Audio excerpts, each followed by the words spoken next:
지난 강해에서의 예수님은 너무 고통스러운 모습을 보이셨습니다. 겟세마네의 기도는 어쩌면 꼭 실패한 것처럼 보였어요. 예수님은 너무 힘들어 보이셨고 그 기도는 응답받지 못한 것처럼 보였기 때문입니다. 그런데 지난 강해에서 우리가 읽었던 것처럼 히브리서 기자는 예수님의 기도에 대해서 이렇게 기록하셨다고 말씀합니다. 그는 육체에 계실 때에 자기를 죽음에서 능히 구원하실 이에게 심한 통곡과 간구, 눈물로 간구와 소원을 올렸고 그의 경건하심으로 말미암아 들으심을 얻었느니라. 아멘. 이렇게 말씀하세요. 우리가 보기에는 예수님의 그 간절한 기도가 외면받은 것 같았는데 성경은 그렇게 말씀하지 않고 있더라고요. 하나님이 그 기도를 들으셨다. 여기서 들으셨다는 것은 응답받으셨다는 것과 거의 같습니다. 어떻게 해요? 가장 좋은 길이라고 하나님께서는 여기셨다는 겁니다. 하나님께서 보시기에 가장 좋은 길, 그래서 우리 인간을 구원하고야 말 그 길로 하나님께서는 그의 기도를 응답하셔서 인도에 가셨다고 말씀하고 있는 겁니다. 그리고 오늘 예수님이 오늘 본문에서는 이제 종교 지도자들이 보낸 사람들에게 잡히는 장면이에요. 예수님은 일부러 겟세마네로 가신 겁니다. 그렇게 그 겟세마네로 가시면서도 잡히기를 준비하고 계셨던 거예요. 지난 설교에서도 말씀드렸던 것처럼 성경은 패러독스로 가득 차 있습니다. 도대체 이성적으로는 이해할 수 없는 일인데도 불구하고 주님은 그 고통의 외침 속에서 너무 힘드니 내게 이것을 지나가게 하십시오라는 그 기도 속에서도 주님은 그 죽음을 기다리고 계셨던 것이고 하나님은 그 기도를 들으시고 응답하시는 방법이 예수를 십자가의 길로 걷게 하시는 거였습니다. 예수님은 이제 그렇게 더 가까워진 고통과 위험 속으로 한 발 한 발 다가가고 계시는 거예요. 그런데 여러분, 주님이 그렇게 그 위험과 고통 속으로 들어가실 때 예수님 주위로 점점 더 위험의 그림자들이 그렇게 닥쳐올 때 신기한 일이 벌어져요. 어떤 일이냐면 그 예수님 주위에는 점점 더 하나씩 제자들의 그림자는 사라지는 거예요. 사람이 남지 않을 때까지 사라지는 겁니다. 먼저 12제자들을 한번 볼게요. 예수님이 겟세마네에 올라가시는 그 장면부터 시작해서 이제 대부분의 제자들의 모습은 아예 언급조차 되지 않습니다. 그리고 그들은 언제 다시 언급되냐면 예수님의 죽음 이후에 떨고 있는 모습으로 다시 등장해요. 그리고 그들은 그것이 부활 때까지, 다시 말해 예수님께서 승리를 보여주셔서 그들에게 나타나실 때까지 그들은 계속 두려워만 하고 있었어요. 숨어서 떠는 일이 그들이 한 일의 전부였습니다. 예수님의 고난과 죽음에 그들은 단 하나의 마음도, 단 한 번의 행동도 그들은 보태지 않고 있었다는 뜻입니다. 그래도 오늘 본문에는 세 사람이 등장하기는 합니다. 한 사람은 베드로인데 우리가 조금 뒤에 이 베드로의 이야기는 좀 보았으면 좋겠어요. 또 한 사람은 배 혼니부를 두른 사람인데 그가 누구인지는 추측의 영역으로 남아 있습니다. 그가 누구이든 설사 예수님과 가까운 사람이라고 해도 그는 그저 그 위험에서 벗어나려고 필사적으로 노력한 것밖에는, 그래서 그냥 배 혼니부를 벗어버리고 그리고 알몸으로 도망친 것밖에는 그는 한 일이 없습니다. 그리고 남은 한 사람이 유다입니다. 오늘은 유다 이야기에서 먼저 시작해보고 싶습니다. 우리는 유다가 어떤 마음을 가지고 있는지를 좀 살펴볼 필요가 있어요. 요한복음 12장 6절에는 유다에 대해서 이렇게 평가하는 장면이 나와요. 그렇게 유다에 대한 평가의 장면이 많지 않은데 이 예수님을 죽기 전에 평가한 유일한 장면이에요. 한번 제가 읽어드릴게요. 이렇게 말함은 가난한 자들을 생각함이 아니요 그는 도둑이라 돈꾀를 맞고 거기 넣는 것을 훔쳐감이러라. 이렇게 말씀해요. 이게 어떤 상황에서 나온 말씀인지 제가 설명해 드릴게요. 이 요한복음 말씀을 보면 베다니에서 마리아가 예수님의 발에 향유를 깨어서 그리고 부어요.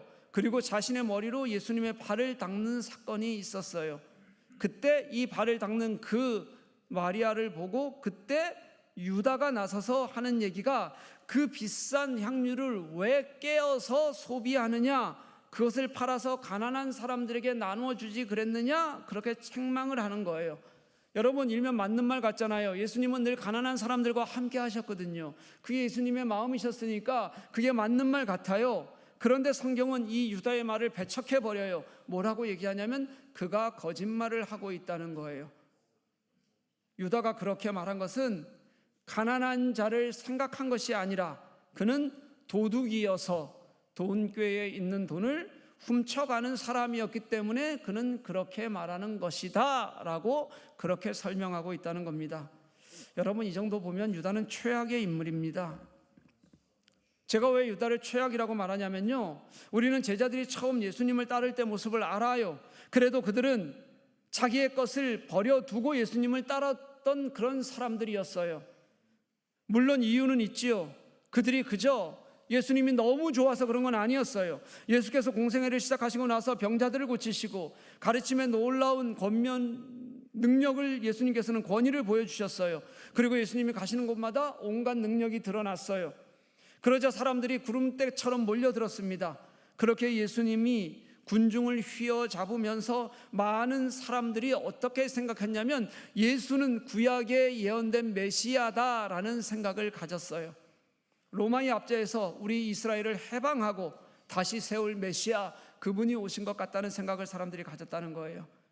그렇게 그분이 오시면 이제 새로운 나라가 세워질 거예요. 그러면 처음부터 예수님을 쫓았던 제자들은 예수님 옆에서 폼나는 자리 하나쯤은 얻지 않겠습니까? 장관 자리 하나 정도는 당연히 얻을 것이라는 욕심이 그들에게 계속해서 커져갔어요. 그들은 예수님께서 예루살렘으로 올라오는 그 길에서도 공개적으로 자신들의 욕심을 드러내고 내가 그것을 얻어야겠다는 생각을 서로 다퉈가면서까지 그 권력에 대한 욕심을 가지고 있었다고요. 그래서 고생을 해도 예수님 옆에 붙어 있으면 그게 좋은 것이라고 생각했을 거예요. 왜냐하면 희망이 있잖아요. 지금 고생하면 분명히 얼마 지나지 않아서 지금 고생과는 비교할 수 없을 만한 큰 권력을 차지할 것이라는 그런 희망이 눈에 보이는 것 같았어요. 그런데 유다에게는 그런 희망도 당연히 있었겠지만 이 사람은 그것 말고도요, 바로 눈앞에 있는 이익도 탐내는, 그것도 거짓으로 그리고 도둑질로 이익을 얻으려는 잘못된 욕심을 끝까지 버리지 못한 사람이었다고 성경은 기록하고 있는 겁니다. 유다의 눈에는 자기 생각과 자기 욕심만이 가득 차 있었습니다. 그렇게 3년이나 예수님을 따라다닌 사람이 그래요. 유다의 예수를 향한 입맞춤은요, 여러분, 제가 생각하기에는 인간이 할 수 있는 가장 비인간적인 모습의 최고였어요. 사랑을 표현하는 것이고 존경을 표현하는 입맞춤을 3년이나 같이 다녔던 그 스승을 잡는 데 표식으로 삼았거든요. 어둠 속에서 예수님을 구별하지 못하면, 제대로 식별하기 어려우면 다른 사람을 잡아가거나 실패하거나 혼란이 올까봐 그저 그것을 해결하기 위해서 그냥 자기가 그럴 마음이 있었고 용기가 있었으면 저 사람이 예수니까 잡아가시오라고 말하면 되는데, 다가가서 예수에게 입맞추면서 스승을 잡아가는 일에 그 입맞춤을 가장 비인간적인 방법으로 사용했던 사람, 그런 사람이 유다였어요. 이제 베드로를 한번 볼까요? 지금 베드로는 겟세마네 동산에 있습니다. 그래도 그 자리에서 가장 눈에 띄는 사람이 베드로인 것 같아요. 그리고 베드로가 한 일을 보면 그 정도면 의리도 있고 깡다구도 있고 뭐 그렇게 보일 수 있을 겁니다, 여러분. 그런데 베드로의 오늘 본문의 베드로의 행동은요, 성경이 말씀하시기에는 예수님의 생각과 너무도 달랐어요. 베드로는 예수를 잡기 위해 손을 대는 그 대제사장의 종 중 한 사람의 귀를 칼로 잘라버렸는데요, 그가 그렇게 하면서 그는 분명히 그것을 예수님을 위한 일로 생각했을 거예요.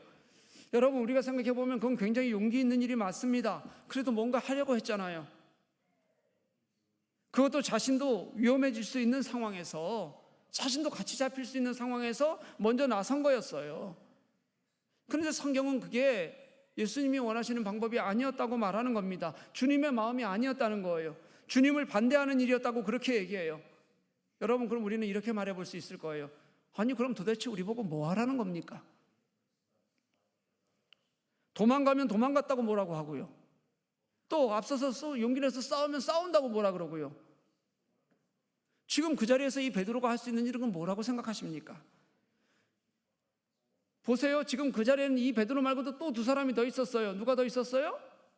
야고보와 요한이 있었어요. 야고보와 요한은 여러분 어디에 있는지 모르지만 눈치 보고 있었을 거예요. 아무것도 안 하고 있다가 결국 나중에 오늘 말씀 뒤쪽에 가면 도망갔다고 얘기하는 것에 그게 끼어 있어요. 여러분, 결국 다른 사람들은 도망치고 말았는데 그렇게 두려워하는 것보다는 예수님을 위해서 그래도 그 자리에서 싸워주는 용기, 이 정도 있어야 될 거 아니야? 그거 잘한 거 아니냐라고 우리 말할 수 있을 것 같아요. 여러분한테 맞는 말이에요? 안 맞아요? 맞는다 그러면 제가 또 아니라 그럴 거고요. 안 맞는다 그러면 맞는다 그렇게 뻔하니까 대답 안 하잖아요. 그렇죠?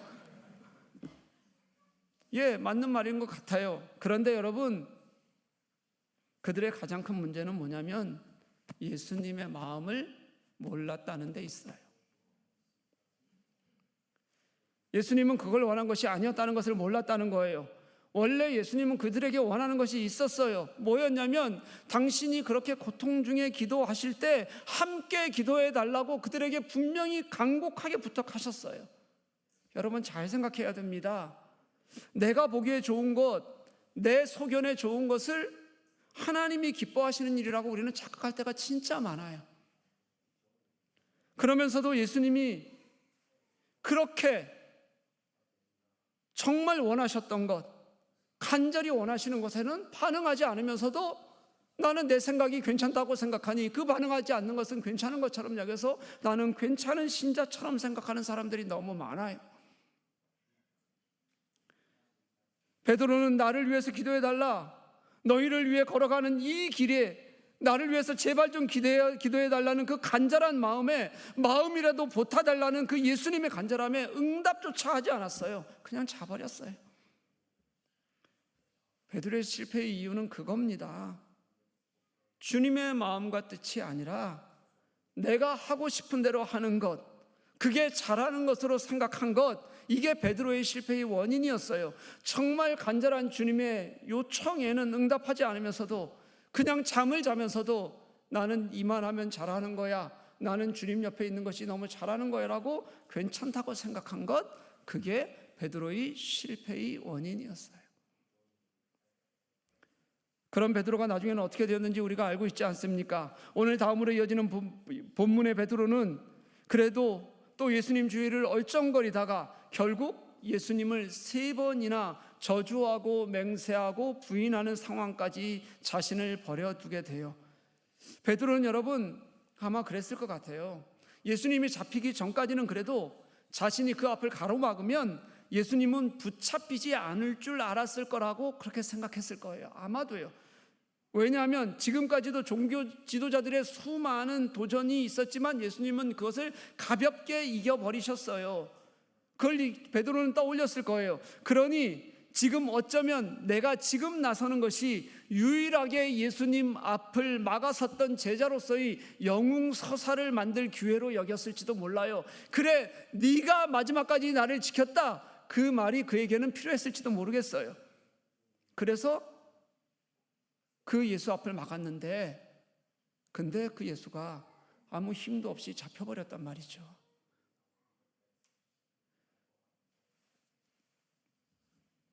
그렇게 능력을 행하시던 예수께서 저항 한번 하지 못하고 잡히시는 것을 보면서요, 그리고 또 조롱받으면서 끌려가고 재판받는 과정에서도 너무도 무력해 보이는, 정말 아무것도 할 수 없는 것처럼 보이는 그 예수님을 보면서 베드로는 이제 나는 예수와 아무 관계가 없어야겠다고 생각했을지도 몰라요. 그게 바로 예수를 부인하는 거였어요. 예수님의 그 간절한 기도 부탁에도 잠을 자면서 그분이 정말 무엇을 그렇게 힘들어하는지, 왜 그렇게 고통스러워하는지도 모르고 예수님이 원하시는 것에는 그저 눈을 닫고 살았던 베드로가, 나의 생각대로만 했던 그 제자가 할 수 있는 마지막 선택이, 나는 예수님 옆에 붙어 있는 것 같았는데 정말 예수님이 아무것도 아닌 것처럼 보이자 그의 마지막 선택이 예수님을 부인하는 거였다고요. 사랑하는 여러분, 한번 보십시오. 예수님은 그 간절한 기도를 하기 전에도 그러셨고요, 기도하시는 중에도 그러셨고요. 그리고 베드로가 자기 마음대로 하고 싶은 대로 할 때도 그랬고요. 그 예수님은 언제라도 잡힐 계획을 맨 앞에 두고 그리고 스스로 그 시간 속으로 걸어 들어가신 거였어요. 그러니 여러분, 예수님은 그 사람들이 들고 온 그 칼과 단단한 나무로 만든 그 몽둥이에 잡힌 것이 아니라는 겁니다. 예수님은 바로 우리의 죄요, 우리 죄에 사로잡히시기로 결정하신 거였어요. 그 죄에 사로잡히시는 것이 그분이 그냥 하려고 하신 일이었다는 거예요. 여러분, 우리의 죄악이 예수님을 포위한 것이었고요, 예수를 재판장으로 끌고 간 것도 우리의 죄였어요. 예수를 죽이라고 소리친 것도 우리의 죄였고요, 예수를 십자가에 못 박아 그렇게 매달아 죽게 놔둔 것도 우리의 죄였단 말이에요. 예수에게 입맞추는 그 사랑의 행위를 예수를 죽이는 행위로 바꿔가면서도 자기 죄는 꽁꽁 숨겨두고 그 죄를 예수께 덮어 씌운 유다의 죄 때문에 예수님은 사로잡히신 것이었고, 자기 욕심, 자기밖에 모르는 그 베드로의 그 욕망에 예수님은 사로잡히신 것이었고요. 어쩌면이 아니라 지금 우리 2000년이 지나서도 하나님 외에 다른 욕망과 욕심들을 우상처럼 붙들고 있는 우리 죄 때문에 예수님은 사로잡히신 거였어요. 그리고 그때 예수님 곁에는 아무도, 단 한 사람도 남지 않게 되었어요. 사랑하는 교회 여러분, 우리는 그러지 마십시다. 제발 우리는 그러지 마십시다. 우리는 주님의 마음을 읽기 위해 좀 애썼으면 좋겠어요. 주님의 마음을 좀 알기 위해서 우리가 좀 애썼으면 좋겠고, 주님을 위해서 내 생각과 욕심을 좀 내려놓을 줄 아는 마음을 우리가 좀 가졌으면 좋겠어요. 그래서 내가 그 주님의 마음을 좀, 주님의 아픔을 좀 만질 수 있었으면 좋겠고, 그래서 내 삶 안에서 그 주님의 아픔을, 마음을 아는 내가 그 삶에서 당신과 함께 걸어가면서 느낄 수 있는 그 의미를 쫓아 살아가는 우리가 될 수 있었으면 좋겠어요. 지난주 제가 여러분들을 많이 놀라게 해드렸습니다. 교우 한 분 한 분을 보면서 미안한 마음과 아픈 마음이 같이 있었습니다. 말씀드렸듯이 이걸 제가 저조차고 결정한 일이 아닙니다. 하루 이틀 생각하고 결정한 일도 아닙니다. 계속 기도했고 교회를 사랑하는 마음으로 하나님께 물었습니다. 그렇게 하나님께 물을 때마다 여러분의 얼굴이 한 분 한 분 떠올랐습니다. 그럴 때마다 수없이 흔들렸고, 흔들리면 또 기도하고 또 기도했습니다. 그리고 하나님께서 제게 주신 마음이 교회를 사랑하면, 여러분들을 사랑하면 지금이 그 시간이라는 마음을 주신 거예요. 한 주 동안 여러분들도 그랬을 것이고 저도 많이 힘든 시간을 보냈습니다. 소문은 참 빠르죠. 코스타에 가 있으면서 우리 교회 교우들은 당연하지만 다른 곳에서도 수많은 연락을 받았습니다. 그런데 다른 곳에서 연락을 해오신 분들은 대부분 아쉬움을 표현하신 거였어요. 김 목사님 좀 아쉽습니다. 제가 뭐라고 저희 사역 현장을 아쉽게 여겨주시는 것이 감사했습니다. 그런데 우리 교회 교우들, 우리 하나교회 교우들, 주안의 우리 교회 교우들, 그분들의 마음은 사랑이었습니다. 코스타가 열리는 오보베젤까지 찾아오신 분들이 여럿 있으셨습니다. 또 마음을 길게 글로 표현하신 분들도 있었습니다. 함께하지 못한 시간을 아쉬워하시는 분들도 있었고, 그저 저의 생각을 신뢰하고 묵묵히 기다려주신 분들도 많았습니다. 기도하겠다고 말하고 그렇게 연락 주시는 분들도 있었고요. 건강을 챙기라고 이것저것 챙겨주시는 분들도 너무 많았습니다.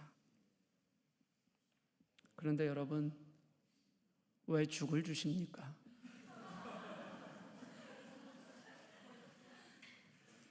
제가 당장 위수술을 한 것도 아니고 갑자기 위가 좋은 것도 아닌데 모든 교우들의 마음이 한 마음이 되어서 모든 분들이 죽을 주셨습니다. 저는 밥이 좋은데요.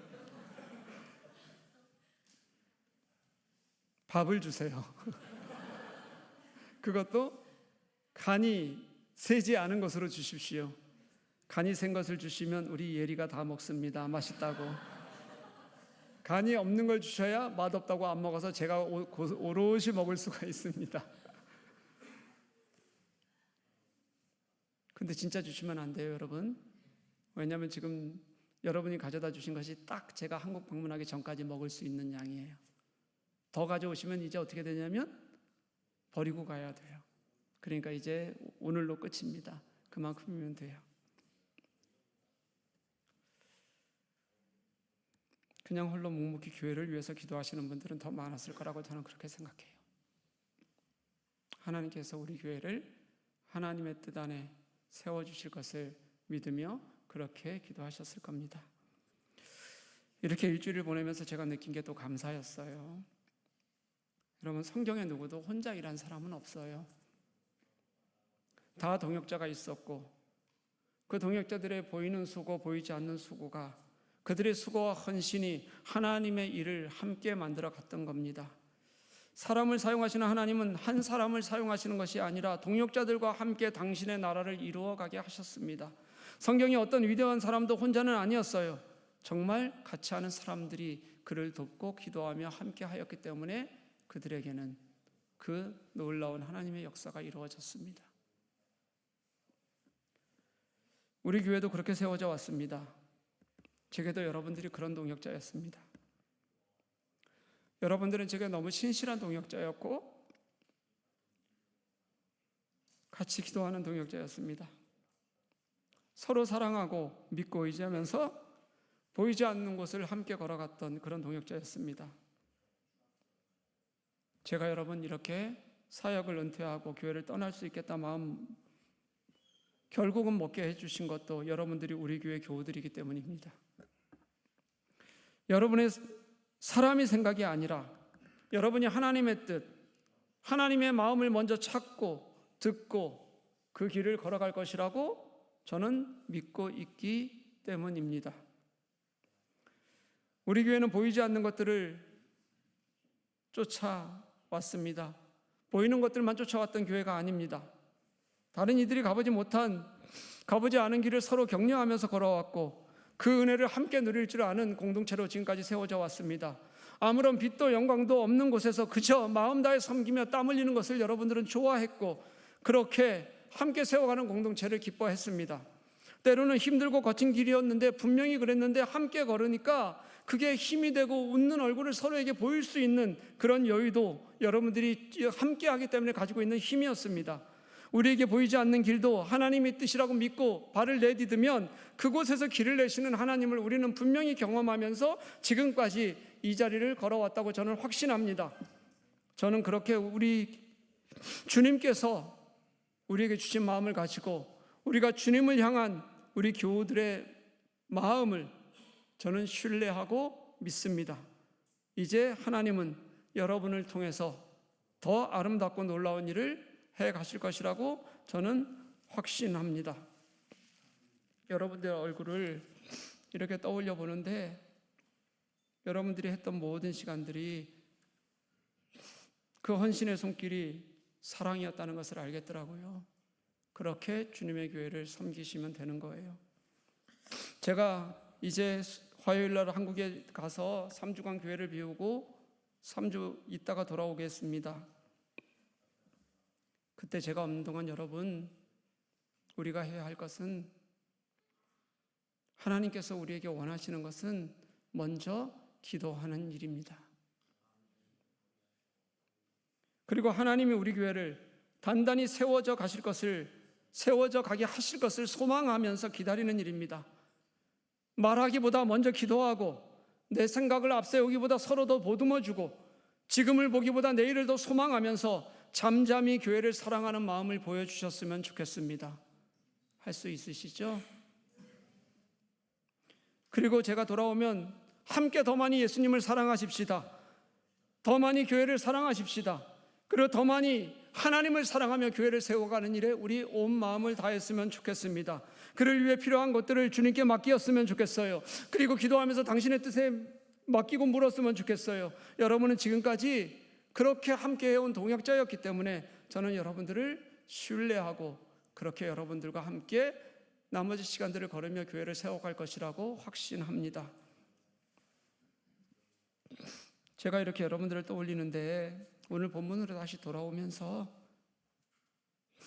또 예수님이 생각이 났어요.